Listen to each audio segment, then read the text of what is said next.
Биринчиси экиге бөлүнүүчүлүк касиети. Бөлүнөт деген сөз мындай белгиде берилет. Бөлүнүүчүлүк. Экиге бөлүнгөн сандар кайсылар? Булар жуп сандардын бардыгы.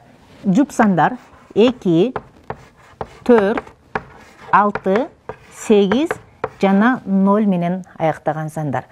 Демек, берилген сандын акыркы цифрасы ушул сандар менен аяктаса, демек бул сандар 2ге бөлүнөт деп айтабыз.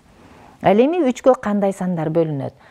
Бизге 6 орунду сан берилди дейли. 672.382 деген санды 3кө бөлсө канча болот деди. Же 3кө бөлүнөбү деген суроо келиши мүмкүн. Бул учурда биз берилген сандын ар бир цифрасын кошуп чыгабыз.